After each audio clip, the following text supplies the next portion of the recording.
Welcome to Season 4 of the Undetected Narcissist podcast. Your host, Angela Meyer, is here to bring you clarity if you are stuck in confusion, self-doubt, or feel lost without a sense of direction. This podcast is extremely different because Angela comes from a place of wisdom, compassion, and has been able to forgive the unforgivable.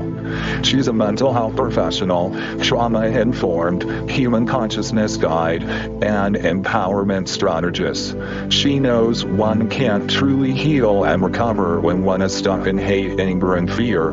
One must rise above it, find meaning, understanding, compassion for oneself and the toxic people within our lives. This season is about self-empowerment, self-realizations, and transformation. There is always a blog post supporting this information, so please visit undetectednarcissist.com. So get ready to learn about yourself, others, and find a way to truly live and thrive once again. Enjoy the show.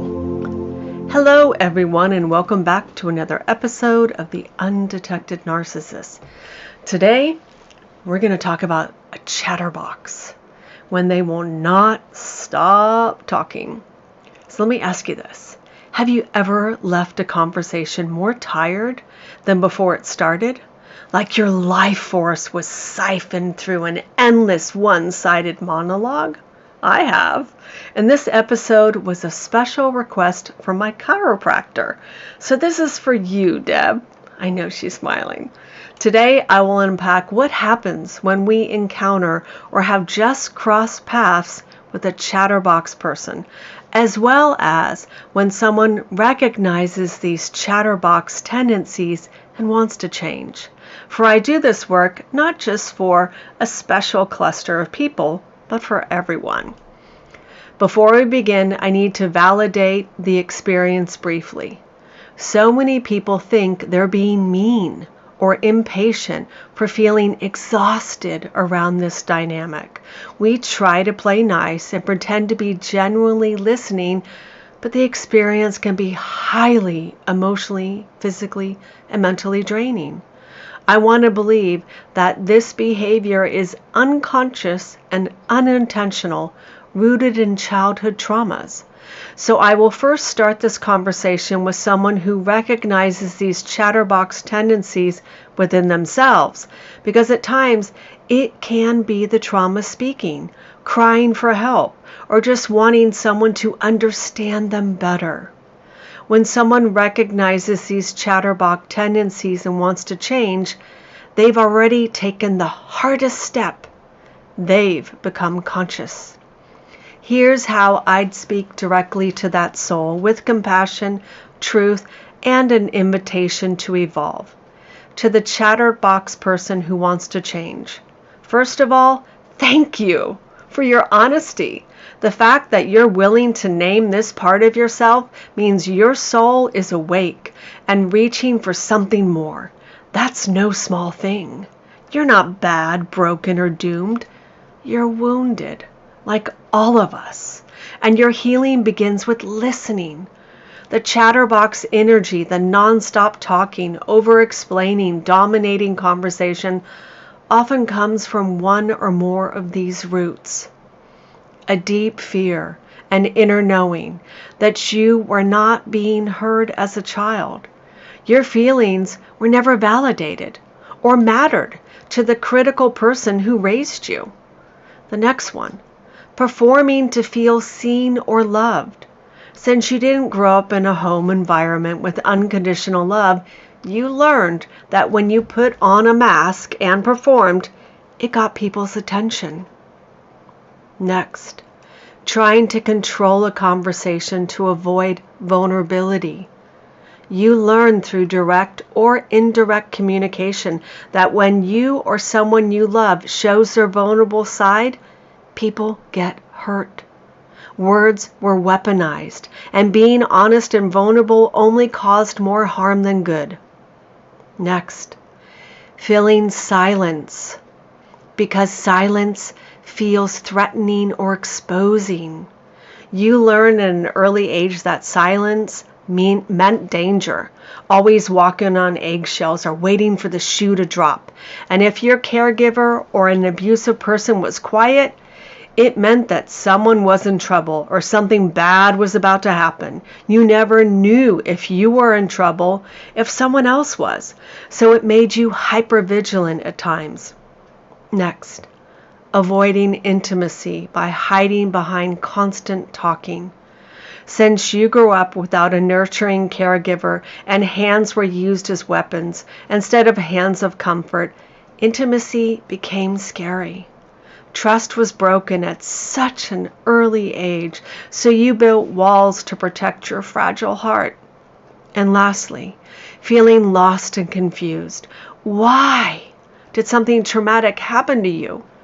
This is a trauma response that many mental health professionals do not discuss or recognize. It is a trigger response because these individuals feel so lost and confused as they are trapped in the trauma loop of victimhood. They are stuck in the human experience and may not yet be ready to discover the lessons that needed to be learned from those traumatic experiences. So it is a cry for help. Now, this information is for everyone, not all the toxic, chatterbox individuals or the narcissistic one. So, for example, last week, I had a guest stay with me for a few days as we were attending a class together. My husband liked this man, but he found him to be a chatterbox. 90% of the conversation came from him as we all sat down for dinner one night. Therefore, I agreed, and I shared that it was rooted in childhood trauma. And being who I am and my healing intuitive gifts to this world, people love to share their pain stories with me. So I shared with my husband his childhood pain story of why and how he became a chatterbox. I did it coming from a place of a compassionate lens. Did I share this information with my guest? The answer is no, because I got the intuitive hit that he was not ready, and that's perfectly fine. I respect everyone's timing and journey. So let's explore each pattern with a blend of trauma-informed insight and soul wisdom by unmasking the coping mechanisms from survival to soul. 1. Over-talking. Energetic domination chatterbox pattern. The wound root. Fear of not being seen because you were caught and bad things happened. Your opinion or voice doesn't matter, so you learn to avoid being hurt. That silence was your best friend to survive a harsh environment and reality. Control through noise is because you are hypervigilant, and an anxiety in silence because you are waiting for the shoe to drop or you are about to get a beating. Soul invitation. Trust in your presence and being seen and heard. Pick your friends wisely. And healing through sacred listening. If you are communicating with strangers, feel the room first. Try to read the person before you speak. Listen to their words and tone of voice. Are they kind, genuine, and caring, or are they harsh, judgmental, and enjoy picking on weaker people? And here's the medicine. Silence as safety, because it allows you time to process and integrate. It shows that you are genuinely trying to listen instead of dominating the conversation. Embodiment practices of staying grounded, balanced, and centered before you speak. And learning to feel again and trust your emotions by practicing relational attunement. This all comes from an open heart to connect instead of the wounded parts of you that feel small, insignificant, and invisible.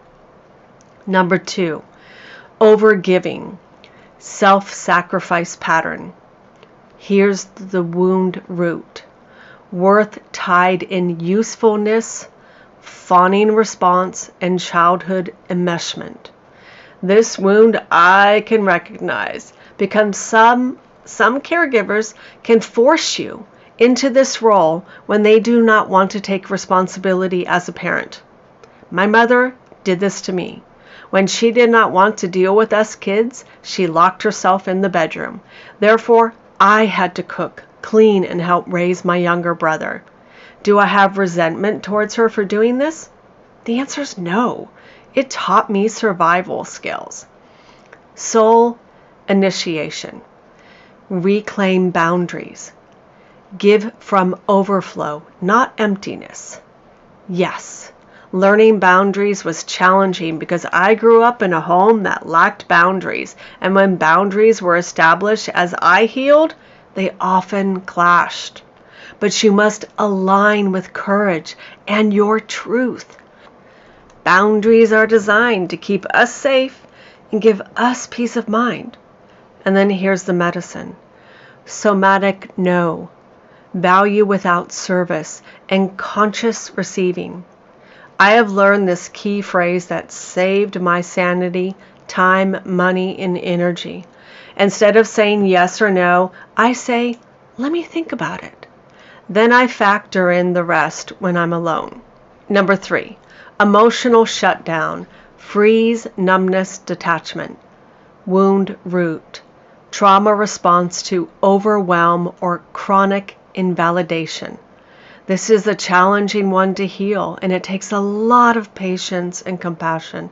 The nervous system learned to shut down to survive because the traumatic events were too much for the body to handle. It ties into the episode I did about window of tolerance, where I discuss hypoarousal. Soul invitation. Reconnect to the body without flooding. Your nervous system needs to learn that the world and the people around you are now safe, caring, and nurturing. You most likely have an avoidant or disorganized attachment style. As you heal, your attachment style might shift from avoidant to anxious and eventually secure. And here's the medicine. Gently re-enter, through sensation. Do inner child safety and nervous system repair. Number 4, spiritual bypassing. Wound root. Avoiding pain by ascending too quickly into anger or the shame spiral, jumping to conclusions without all the facts, and creating a false sense of identity over shadow integration. If you recognize these tendencies in yourself, I recommend listening to the following episodes. Hot anger versus cold anger, the shame and shutdown response, and window of tolerance to learn about hypoarousal and see if these patterns exist within yourself. These episodes can be highly supportive. Most likely, these individuals can be hot-headed, toxic, narcissistic, dangerous to themselves and others, and unkind when they get trauma triggered. Words can be weaponized. Sentimental items can become destroyed, and fists can come flying. There is a great deal of rage and unprocessed negative emotions that have been stuffed down their entire life. Here's the soul invitation. Shadow integration, sacred embodiment, and truth in mesh. If we can step out of the human experience and realize we are all here on earth to learn lessons, your soul will be able to find the diamonds within the truthful, messy crap you experienced and survived. And here's the medicine. Honor all emotions as divine. Embrace both and grounded spiritually. The vibrational frequency of 250 is all about embodying the emotional states of being grounded, balanced, and centered, and coming back home to yourself. Meditation or being out in nature can be a fantastic form of sacred medicine for the soul. So learn to step out of the anger and redirect yourself. Reduction is essential. Redirection is essential, or you will be stuck in the automatic pilot of doing the same old harm to yourself and others. That is why self-awareness is critical for transformation. Did I shift your perspective about these types of people? It can be heartbreaking because these people were innocent children just trying to survive. So the question becomes, if we dive deeper within ourselves, would be, what's the silence trying to show you? What am I afraid others will see if I stop talking? My insecurities, deep inner sadness, or my low self-confidence? Have I healed and integrated my inner child yet? What childhood pain stories and wounds do I need to heal and learn from? What can I do for myself today to feel seen and loved without involving another person? And can I do this daily to rebuild my sense of self-worth and self-acceptance? Can I practice having a conversation where I learn to pass the ball rather than dominating the conversation by holding onto it and never passing it? Can I start to practice feeling okay with moments of silence when I'm around others? Why am I avoiding intimacy? And what is that avoidance here to teach me? Can I let my trauma pain story go? Or are there lessons I'm not ready to learn because I'm still stuck in anger and resentment? And lastly, do I use my pain story and trauma to seek sympathy and attention when I dominate a conversation? I am here to help, not harm. So here's my advice. 1. Practice sacred pauses. Before speaking, take one breath.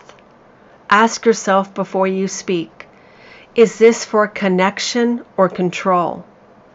Lastly, silence isn't rejection. It's an invitation to feel. Allow yourself to feel instead of suppressing your emotions by controlling the conversation. 2. Get curious, not controlling. Instead of performing, ask questions. People appreciate it when you show genuine interest in them. For example, try asking the person, how did that make you feel? Or, tell me more about your experience. And lastly, let others lead the conversation sometimes. Trust that you're still valuable, even when you're not in the spotlight. 3, heal the inner child who had to shout to be seen. Guided inner child work is powerful here. About 80% of my clients I work with eventually need some form of inner child healing and integration. Why it is essential is that there is a part of you that may have once felt invisible or unsafe unless you were talking, performing, or pleasing. It was a survival mechanism, and there is zero shame in that truth. We all do what we must to survive. So when you do inner child work, you show them they are safe now. They can rest. They are loved without needing to explain anything. This is a beautiful gift we are giving to ourselves and the people in our lives. 4, apologize with integrity, not shame. If you recognize moments where you're dominating conversations, you can say, I realize I talked a lot just now. I'm working on making space for others, and I'd really love to hear your thoughts too. That takes courage, and the person will truly appreciate your vulnerability and honesty. Also, this builds trust and shows self-awareness, not shame. And lastly, 5, let stillness teach you. Through meditation, body scans, and somatic work, you can cultivate a sense of safety within yourself. The more at home you are within, the less you'll need to seek safety and protection through talking. And here's my final message. You don't need to perform to be loved, and you don't need to dominate to be heard. In fact, Your presence is powerful, even in silence. So remember this truth. You're not broken, you're becoming. Now, let's shift gears. Who is the chatterbox, narcissistic, or toxic person who doesn't want to change or believes there's nothing wrong with them? These types of narcissistic or toxic people aren't always overtly cruel, but they are energetically draining. Their primary weapon? Words. Lots of them. All the time.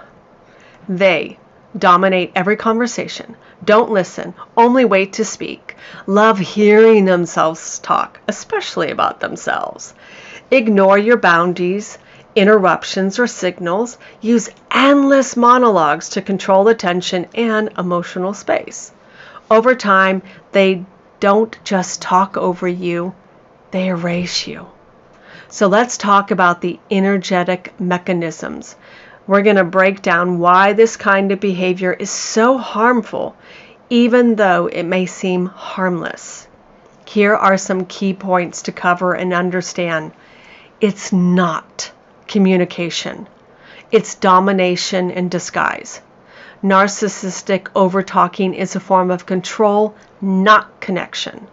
It overrides your nervous system, forces you into freeze, fawn, or flight mode. You stop sharing your truth because there's no room left. The inner impact and what it does to your soul over time, it creates hypervigilance, always bracing for the next word storm. Silence. They silence your inner voice. It trains you to feel invisible, unimportant, or selfish for having needs.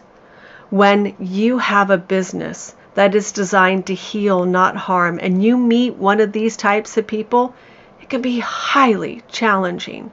You want to help them, but they will not stop talking. The clock is ticking and time can run out. You haven't even started to help them, and they won't stop venting or complaining. What do? How can you keep your composure, respect the next client waiting, and remain professional? So here I am. I want to help you learn how to handle a narcissistic or toxic chatterbox. Here's where the empowerment lands. Practical and spiritual tips. A. Interrupt the pattern. Practice saying, I'm going to pause you there. I want to speak too. And I need space for that. Or, if they interrupt you speaking, say, please allow me to finish speaking. When I get interrupted, it hurts my feelings. So, let me continue speaking, please.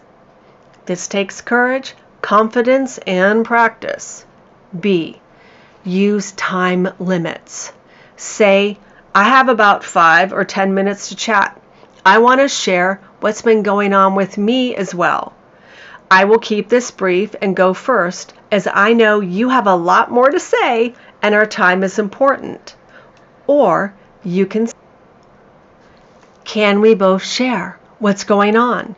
I have a few things to say that might interest you. C. Energetic shields.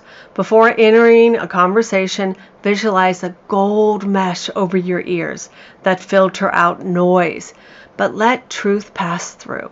Or imagine a divine mute button you can press internally. I will explain why when I discuss energy vampires. D. Stop over-explaining. Chatterboxes rarely hear what you mean, just what you say. Speak briefly. Speak clearly. Then disengage. E. Disengage guilt-free. Here's what you can say. I'm going to step away now.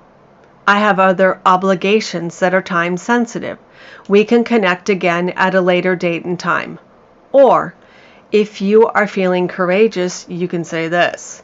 This conversation doesn't feel mutual, and I need to honor my energy. That's not rude, it's revolutionary. But it might trigger someone, so stay mindful. And lastly, number 5, spiritual insight. These souls are often terrible and terrified of silence, because in silence they have to face their own emptiness. Their noise is armor, but you are not here to be the stage for someone else's avoidance. You are here to be fully met, fully seen, and fully respected. So, what is an energy vampire? An energy vampire is someone who feeds on your emotional, mental, or spiritual energy, often unconsciously, leaving you feeling drained, disoriented, or small after interacting with them. They may not suck your blood, but they absolutely siphon your light. They operate through patterns like over-talking without listening, constant crisis creation, drama addiction, guilt-tripping or emotional manipulation, passive-aggressive jabs and chronic complaining, fishing for attention, validation, or pity, making everything about them, and lastly, ignoring your boundaries, time and space. Not all energy vampires are narcissistic, but many narcissists are energy vampires. So let's explore what it feels like to be around one. After interacting with an energy vampire, you may feel exhausted, even if you didn't do anything physically demanding, anxious, heavy, foggy, or emotionally disoriented, like your own thoughts or needs were completely overridden, guilty for wanting space, even though you know you need it. And lastly, invisible or hyper aware of how your need to show up for them. This is not normal interaction fatigue. It's energetic depletion. Now, let's explore why they drain us spiritually and psychologically. Energy vampires are often people who have deeper inner voids and they refuse to feel. Seek external energy because they're disconnected from their own soul source. They lack self-regulation and depend on others to emotionally regulate them. And lastly, they mistake control, chaos, or attention for connection. At a soul level, they've forgotten how to source from within, so they unconsciously feed on others to feel full. Spiritual insight, how the soul responds.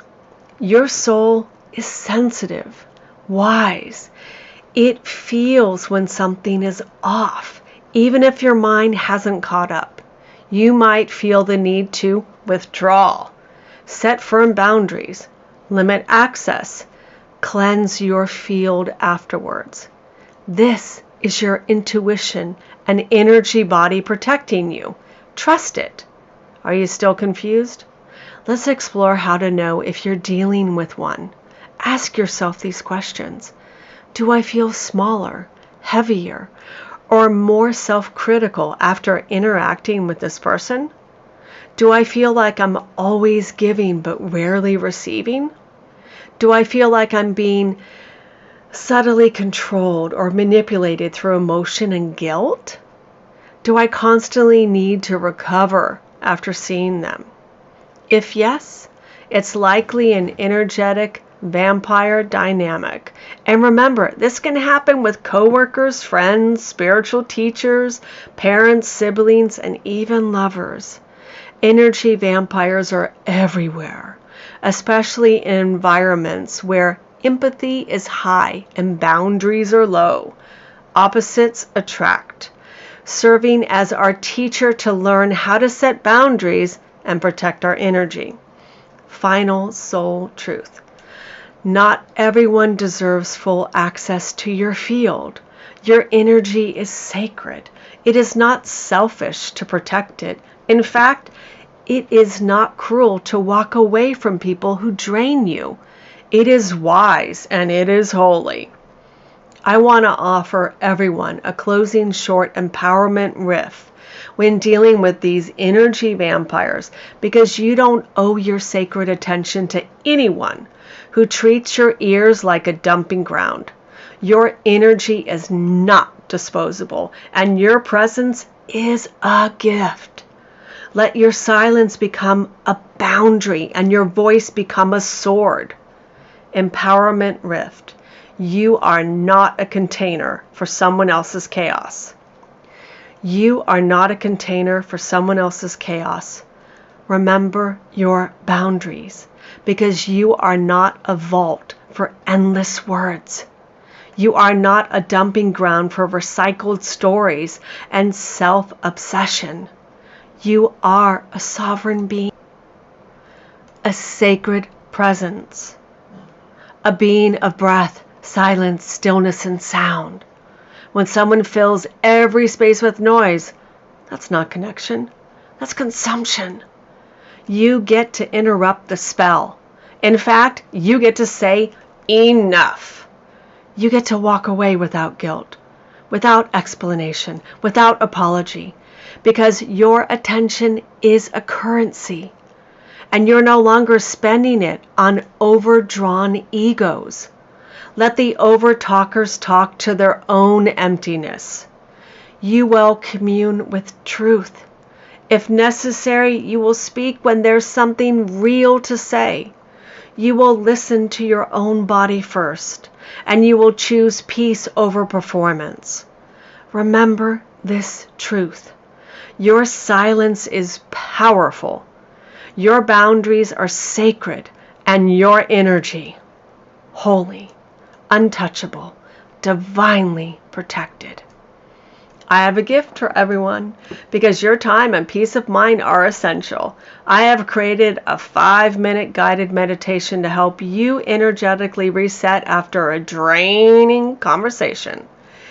If your employer gives you a 10 to 15 minute break twice a day, use that time to recharge yourself and listen to this guided meditation.